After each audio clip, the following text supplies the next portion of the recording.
Hello, my friend. Before we jump into today's conversation, I have a quick gift for you. So, one of the most common questions we get is what kind of offers actually work to get people off the fence and into your gym? So, whether it's email or social media or ads, it's tough to know what's going to grab people's attention and drive action. So, what we did is we put together a free resource for all of you. It's a one-page PDF with our best converting offers. These are the ones that have filled gyms with qualified leads again and again. You can use these offers in your emails, in your Instagram, in your ads, really anywhere you're marketing. So just click the link below in the show notes and grab it right now. It's free. All right, let's dive into today's episode. I'm stoked to welcome back to the podcast for the third time. This is my friend and longtime Unicorn Society member, Chris Perry. He's the owner of Velocity Strength and Performance in Norwood, Massachusetts, and I love having Chris on the podcast. Chris has navigated some really incredible pivots over the last few years, downsizing his space, shifting to adult first model after historically being really youth performance, sports performance, and now really most recently becoming the go-to gym for middle school athletes in his community. So in this conversation, Chris pulls back the curtain on those kind of bold decisions and pivots he's made and shares how simplifying his business has really set the stage for some massive growth, including a recent surge of leads and revenue thanks to digital advertising that's really been successful for him. So whether you're thinking about refining your niche or simplifying your operations or diving into paid ads, Chris's story is really packed with hard-earned lessons that you don't want to miss. So let's get into it.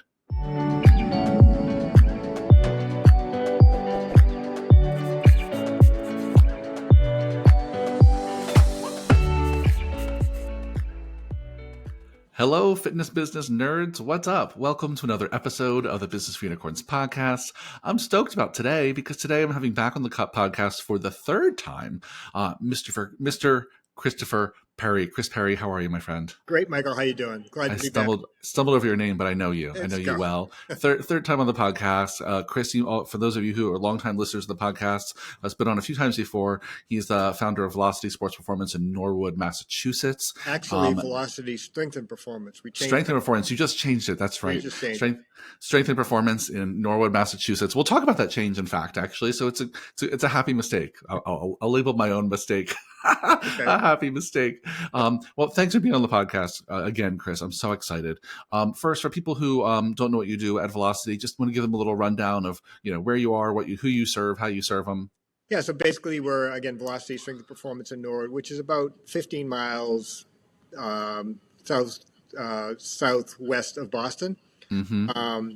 And we serve basically general population adults first, and then we have come to do sports performance, but really focus on the middle school age group. So we're like 11 to 15 or 16 is kind of our sweet spot. Mm-hmm. Yeah, I love it. And that's a little bit of a change that we'll talk about. Yeah. So for our listeners, I want to just preface this conversation by saying that Chris has been through a bunch of pivots and transitions over the last few years. Mm-hmm. That he's been a Unicorn Society member for how long now? It's been a long time. It's the beginning. So whenever since you guys 2018, started. I think. Yeah. Yeah. So we've been together for a long time, and I've got a front row seat in the Chris Perry show and the Velocity now Strength and Performance show. Yeah. And I just, one of the things that's so impressed me every time since we've been working together has been your ability to be really thoughtful and strategic about the direction you take the business, mm-hmm. to really take the feedback of what's working, what's not working, and be willing to make tough choices. Mm-hmm. And I want to kind of go back in time and walk through some of the tough choices and pivots you've had to take in this business to continue to find success. And the reason I think this matters so much is because so many people, myself included, and I'm sure you felt this way as well, we just get married to and stuck with one version of our business. Even if it's not working, it's the original vision, the thing we wanted to do, the thing we think we're known for. And it's hard to change that, even if we have evidence staring us in the face that it's no longer working. And you, my friend, have really, what looks like on the outside, somewhat fearlessly just dove in and made changes when needed. And it's really admirable. I think our listeners will learn a lot from you. So Let's just go back into time. And I think one of the first changes I remember you making was about the size of your space. So can you just go back and walk us through when this was and what changes you made to the size of your space? Yeah, when I got into the business, my background is kind of corporate finance. So I did I'm kind of a unicorn that way, where I'm not a trainer. Yep. but I loved the environment. I loved kind of what I did as an adult. So we opened with Velocity Sports Performance a franchise because I decided it wasn't into the business. But I always told myself, well, I can just take direction, right? Just tell me what to do and I can do it.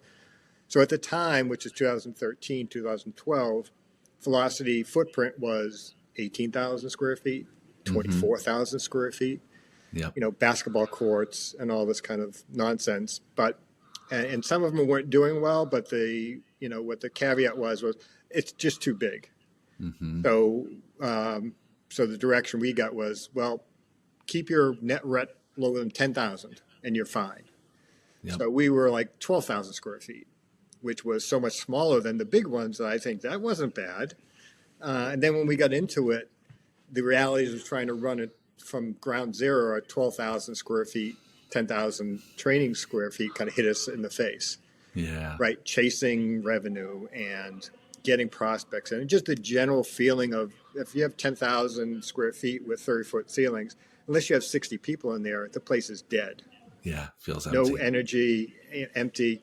But I think the trap I fall, maybe other people did as well, is that when you see other people that actually can do it, Yeah. you just say, well, Yep. we should be able to, I'll figure it out. Yep. So we held on to that model and just like chased it, like multiple programs at the same time, complexity. And I think we had 3 classes going on at the same time, which means we have to have 3 or 4 coaches. Labor cost was crazy. I think our original break even was, I don't know, 38,000 a month Mm-hmm. from day one. Yep. You know, Yep. That's tough to chase. it's tough to chase, but we chase it. We did. Uh, Yeah. You the really did. first, So what was the breaking point for you? At what point were you like, you know what? Even though I see other people can make tens of thousands of square feet work, yeah, we're not making it work. How far in were you before you were like, this something's got to give? probably 4 years, way too Yeah. long, because Yeah. convinced ourselves that it's a me issue, right? Other people can do it. Why can't I? Sure. So the breaking point was it just wasn't sustainable. So I just Mm-hmm. went to. I think I had a talk with you, Yep. I and remember. you had said, "Well, you go to your landlord." Yep. You said it's either this or close. Yeah. I said, because again, I think the benefit of the coaching would be you don't have a dog in the hunt. You're not in the trenches. Yeah. As you say, you can't, jump in the trenches with us. Yep. So I just went to him and said, listen, I don't want to reduce the rent. I want to get smaller. Yep. So what if we put a wall right down here? I'll give you the space back. You can rent it to somebody else. And he's very good. And he said, okay, we'll figure this out. So that was the pivot point. It took us about a year to get that done. And he found a multi-billion-dollar company to take the rest of the space. But the challenge was they kept moving the barrier as they Sure. needed more Got you space. smaller and smaller. Yeah. So I ended up with a training floor of maybe 2,200 square feet, Uh-huh. L-shaped, very odd, whatever was left, whatever they didn't want.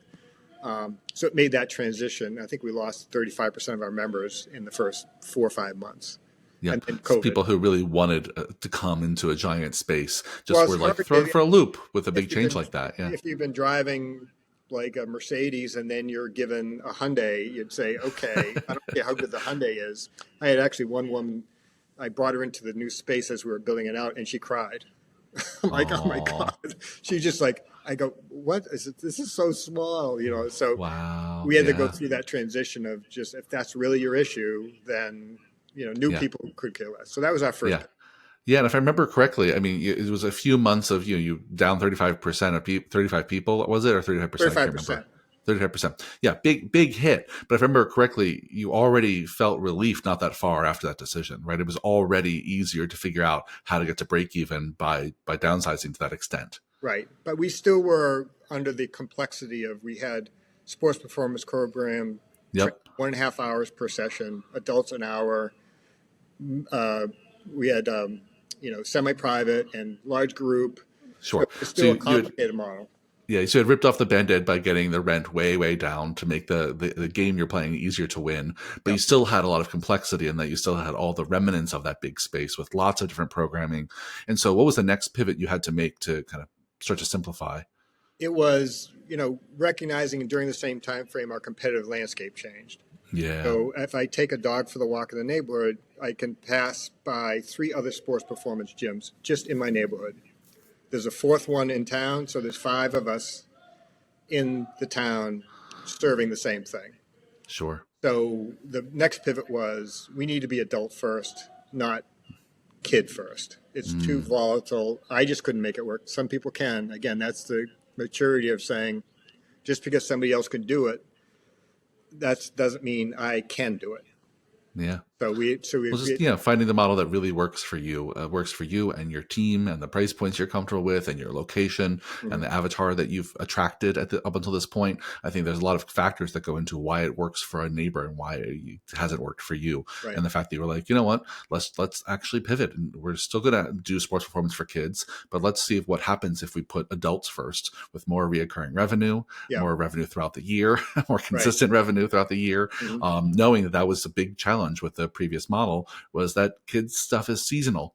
And so I think it was a smart move. So how did you make that pivot to start adding adults and making it more adult first? We kind of jettisoned our franchise website, did our own website through GLM, Uh-huh.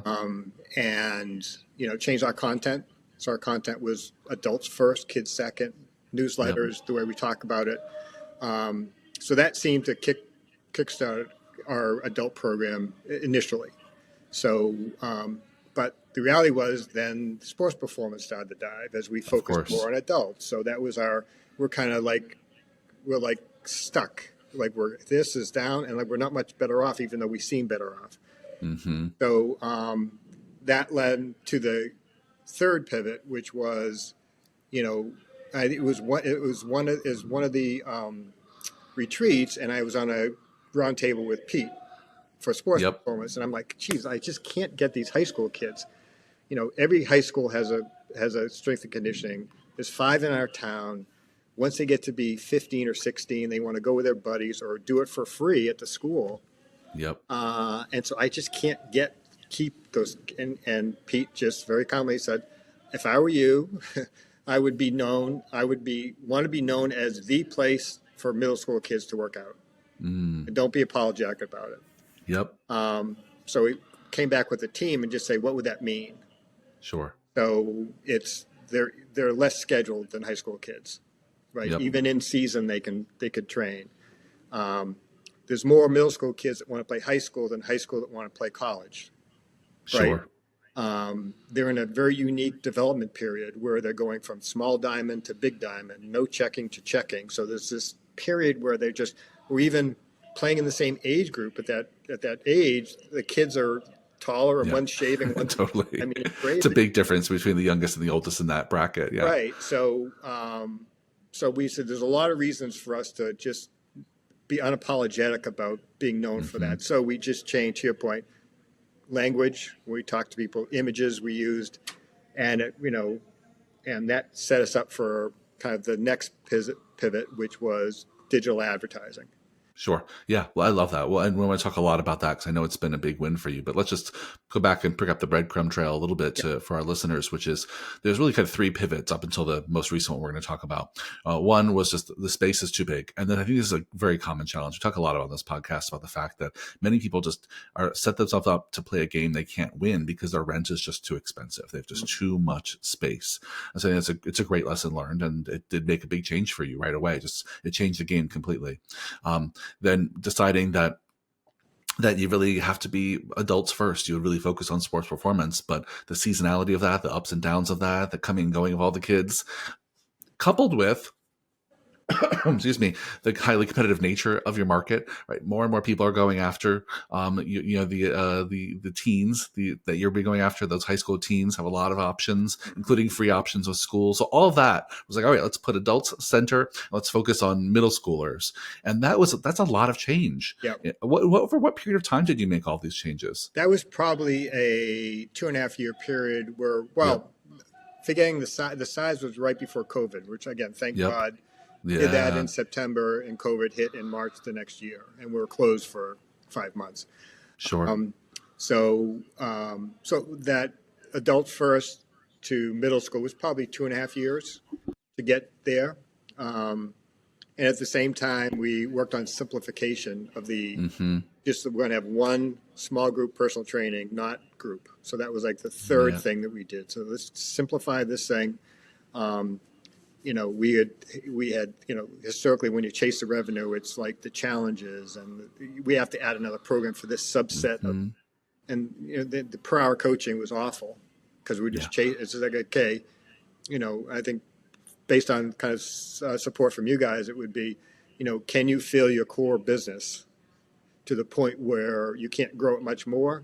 Now think about things to add. Before that, Yeah. you're wasting your time, and that was a good clarity for us, not to Yeah. chase, a $500, $1,000 program that wasn't going to get us further. Yeah.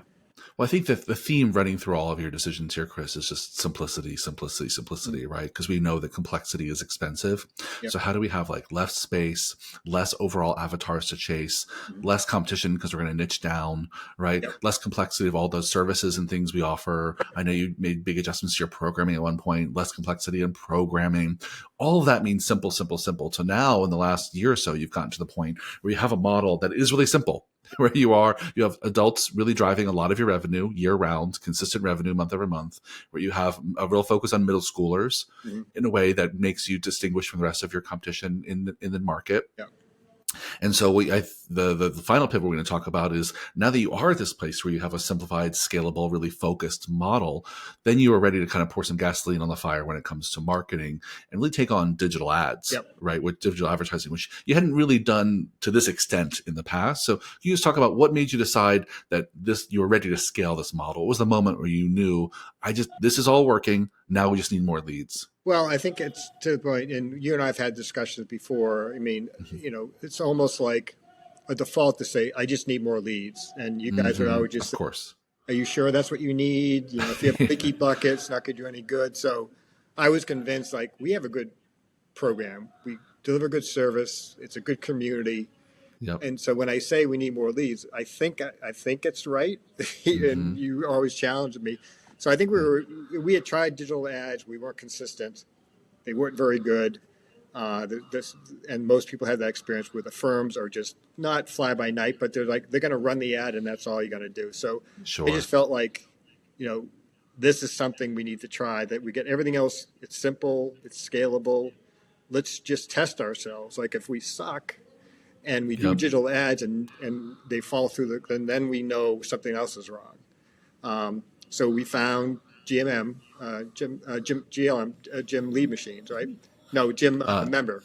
Yeah, I got yep. Jim Member Machine is the folks that do all the paid ads, and you all have we've had GR, the founder of Jim Member Machine, on the podcast. We can link to them down below. But Jim Member Machine is a great go-to resource for all of you who want a paid ad vendor who's going to treat you with like respect and clarity and great communication, and really be a partner with you in running your paid ads. I think Jim Member Machine is a great solution, and they've been great for you. So you decided, this is the moment where we have a scalable model. Now we do want to get as many leads in here as possible. And often paid ads is a good solution Yeah, because you were already doing, I should preface this by saying, I know you were already doing a lot of the stuff that all the basics. yeah. You already had a great system for driving referrals. Mm-hmm. You already had a great system for getting forum members to come back, Mm-hmm. right? You already had pretty good email marketing that you were putting out on a regular basis. So you were doing all the stuff that you actually can control. The next step for many people is now, okay, once you're doing all that organic stuff, the low hanging fruit, then it's time to pour some gasoline on the fire and get some Right. paid ads. Right. And so you found GMM, and then walk me through what happened next. Yeah, so we had a discovery call with them, and I said, listen, I know I can't do this for 1 month and then say yes or no. He says, I'll commit to personally funding it for 3 months. Yep. But the business has to support this. And I understand there's a learning curve, but I just want you guys to know that this doesn't work. I got to pull out because I can't fund this thing. And I think what's unique that I found with those guys is they care whether you are successful because you'll quit. Yep. Right. So they have a content library like you guys have, like hours of training, and here's how you do it, and support calls and coaching calls. And so it's almost like another mastermind. And Yeah. you use it for that. And I did at the beginning because I'm like, I'm not going to spend all this money and not pull it through. Of course. So they have a very specific. So, we gave them the content. We told them who we are. They started to run the ads and train myself on I'm going to do all the follow-up, which is important. And the first month we got, I don't know, 80 leads between the two programs. Yep. which was like, And the two programs, you mean adult and youth. and Yep. youth, right? And they have a, and I'll just, the way we do it is we double call the first day, then you call them every day for 2 weeks, plus automations through GLM and blah, blah, blah. So you're on Yep. them. So what was, cautionary tale to anybody would be is like, if you don't have, like, some days I'd have to spend 3.5 or 4 hours just doing follow-up calls. Yep. But if you can't do that, don't waste your money or be prepared Yeah. to do that. So it was just like, and I'd have calls with you just to say, I can't do much else. Yep. And you That's it. say, that's what the business needs. Don't worry about Yeah. all the other things. Yeah, nothing else matters in this moment, right? If you're spending all this money to get eyeballs on you, digital eyeballs on you, and to get leads to kind of come in and pay attention for the first time, and all these strangers to know you exist for the first time, you're paying money for it, then you got to leverage that opportunity to the max, which means, yeah, you spend a lot of time doing lead follow-up.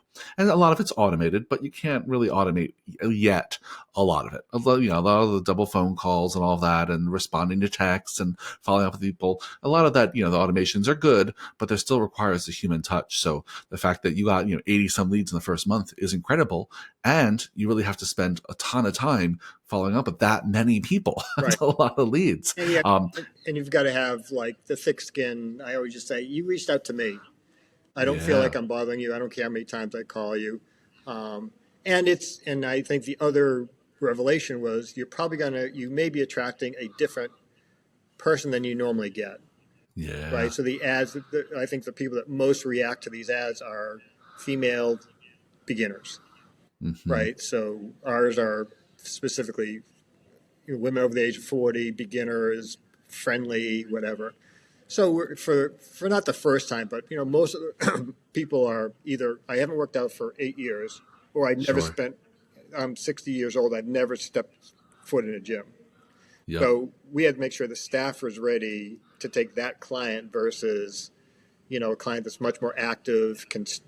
Their ramp up curve is very steep. Yep.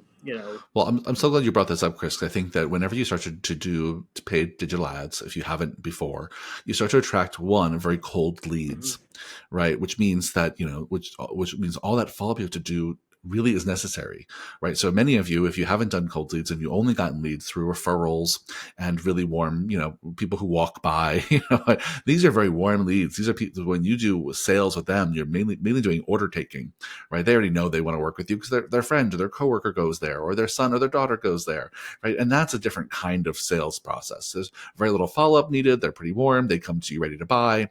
But when you're doing cold ads to literally strangers and all they know about you is a single ad they click through, and maybe they visited your website or your Instagram page, then you really have a lot of convincing to do. Yep. You really have to follow up with them, then build that know, like, and trust that to get them to actually come and do your trial, even just get on the phone, right? It's an uphill battle. And then when they get in the door, you're going to get also people who are pretty cold, right? In some cases, like you said, you're going to attract a kind of avatar who wasn't the low hanging fruit you've been getting. It wasn't someone who was just looking for a new gym because they moved into town. They already like going to gyms. This is someone who hasn't been to the gym in 10 years. They don't have a friend that goes there because their friends don't work out either. Right. And so this is a very different kind of person to take care of, but exciting because there's a lot more of those kind of people than the ones you've already been attracting. Right. And so there's a lot of adjustment needs to get made in the lead follow-up process, in the client onboarding process, customer service process. Can you just maybe walk through a little bit about how did you prepare your team for that? What did you do so they were ready for that kind of client? Well,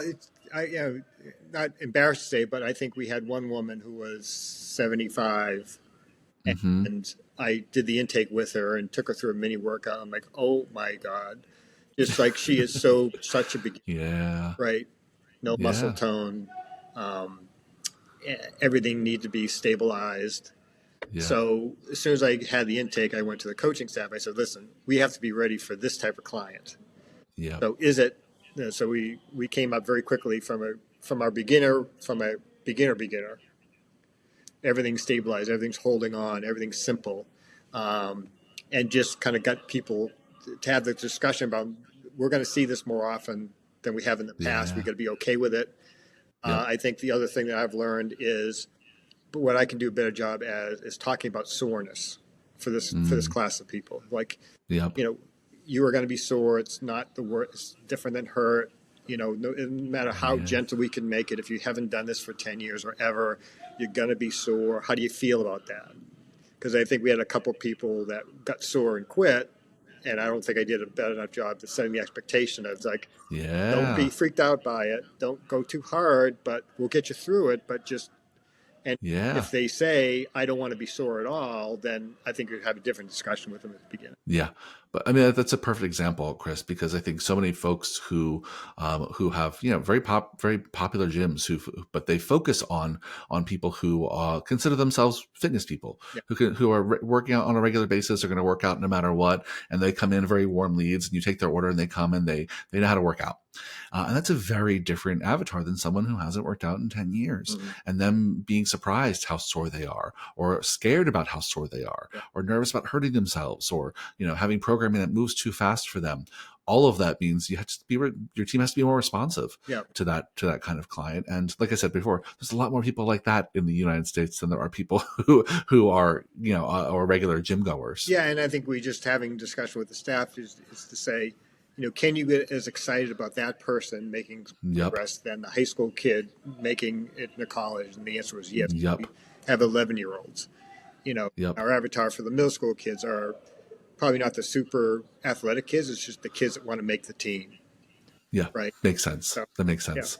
Yeah. So, I mean, okay. So let me just zoom out here and maybe start to wrap things up a little bit. That, obviously you shared an amazing story of like several pivots you've had to make over the years from the client avatar that you focus on, to the size of your space, to the simplicity of your programming.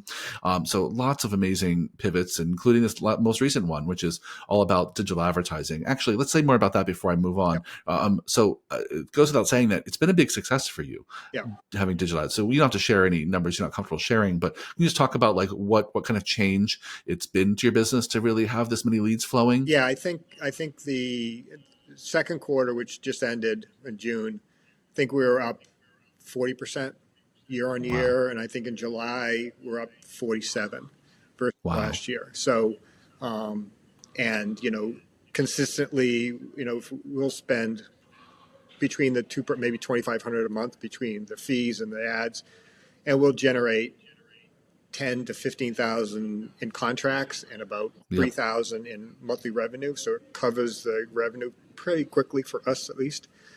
So the ROI is like 500% on investment. So, yeah. I mean, it's incredible. And when you can find a digital advertising agency that you really vibe with, that works well, and you have a lead follow-up process that's actually making the most of the leads they're generating for you, that kind of 500% return, is maybe not typical, but it's totally possible. And, this is really your first deep dive into doing this work. It's not like you've been doing digital ads and this kind of follow-up forever. You just started doing it a few months ago, and already you found a place with this kind of success, which is amazing. For people who are listening, who are thinking, oh, I don't know if digital ads are right for me, what's your advice?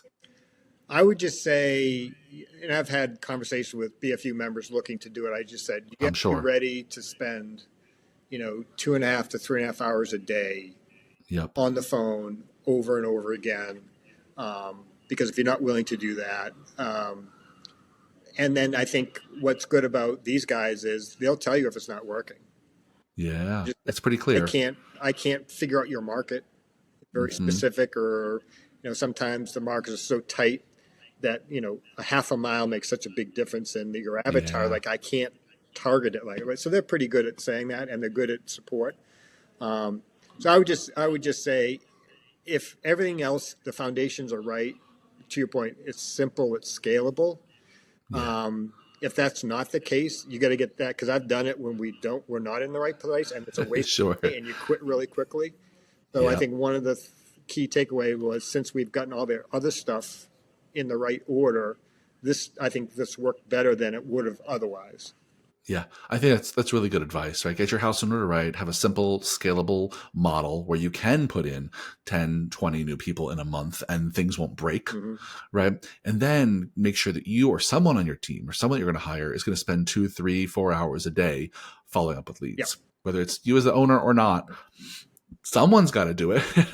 And that kind of follow-up makes it worth it. That's why you can get such a high ROI, is because you're capturing as many of those leads as can be captured. And what we haven't done yet is go back and retarget all the people that never pulled the trigger. Sure. We were only Yep. doing it for 4 or 5 months. So that's And that pool is going to keep right, growing, right. which is amazing. So there's a whole pool of people who express interest but haven't converted yet that you can keep going back to and mining that Yeah. list. That just becomes a whole nother list of people to mine. So you have current clients that will give you leads, former clients who can come back, and these kind of never been clients who just hadn't converted is a whole nother pool of people you can mine on a regular basis, which is fantastic. Mm-hmm. Yeah. So zooming back out again to your big picture, clearly you, like I said earlier, one of the things I'm always so impressed by in your work and our work together and watching you is your ability to make these tough calls and these tough pivots, to decide, you know what, we're focusing on a new kind of avatar. You know what, we're redoing the way we do our programming. You know what, we're going to rebrand to velocity, strength, and performance. Right? You've made a lot of big choices. And so for folks out there who struggle to make those kind of big swings, those big pivots, what do you say to them? Well, I think it's what me was a drive to be successful, and successful Mm-hmm. doesn't just mean money, even though that's certainly one. But it's like Yeah, being it's able to important. help people and be an ongoing force in the community. Yeah. So I really want to be successful at that. And these are barriers to it. Like if you can't, Mm-hmm. and again, I think if I were to go back and redo things, it would be realizing it quicker. If Sure. something's not working, it was always a me issue. Someone can figure it out, as opposed Mm-hmm. to, well, let's again look at it differently, outside the Yeah. box. If a pivot makes sense, the sooner you decide to do that, you don't want to be herky jerky all over the place. Yeah. But it's just like that desire to, like, if you want to stay in business, what does a business need? The business needs Yeah. you to make these choices. If not, then good luck. Yeah. Yeah. I think that's such good advice. And, and I say all the time, I probably said it many times on this podcast, that when there's something wrong with the business, we're very quick to turn to it, calling it a people problem. Right. But also all too often it's a process problem. Right. And so for you, all those times that you described on this podcast today, you just kind of beat yourself up like, it must be something wrong with me that I haven't been able to do this. And listen, I think it's great to check in on yourself and make sure that you're not the bottleneck or the problem. That's great. But if over time you keep asking yourself that question, and it's the only thing you're looking at is like, it must be me, it must be me, it must be me. It's time to pivot to look at the process. What is the process that could change here in terms of what clients we serve and how we serve them? Or what's the process that could change here in terms of how we get leads? What's the process that could change here in terms of how much space we have in our relationship to, our square footage and our rent? Those are all, very few of those had anything to do with you, Chris Perry. Yeah. Those are all decisions that were about the process, the game that was set up the wrong way to begin with. Right. And I think having a resource like BFU, to when you decide that, to make sure that next decision is better informed, as opposed to in my own little head. And that's where, having Pete say, just be the middle school experts. I get it. Or you saying, great. Tell the landlord it's this or this, which would you rather do? I think that's invaluable as you make that pivot. Okay, now how you make that the most efficient move that we can. So. Good. Yeah. I love it. I think that's a great place to end this podcast is just, is to just keep making those bold decisions, those pivots and asking yourself, what does the business really need? And then trying to really find people that you trust, whether that's coaches and experts or just trusted friends or clients, to really think through what the next steps are for you, to really try things out. If it continues to not work, keep experimenting, I think is the theme of what you've described here. So thanks for that, Mr. Chris Perry. If people want to learn more about you or Velocity, follow you all, see what you're up to, where do they find you on the internet? Probably Instagram, VSP Norwood is probably the best place to find us. Great. We'll put VSP Norwood link down in the show notes. Go check them out. They're doing great work. And I'm sure, and we'll have you back on the podcast again, Chris, to talk more about the next pivots you make. We'll say, hopefully keep going. Keep on going. Keep on growing. Well, thanks for your time, my friend. Thanks for sharing your story. And listeners, I'll see you on the next one. Have a great day.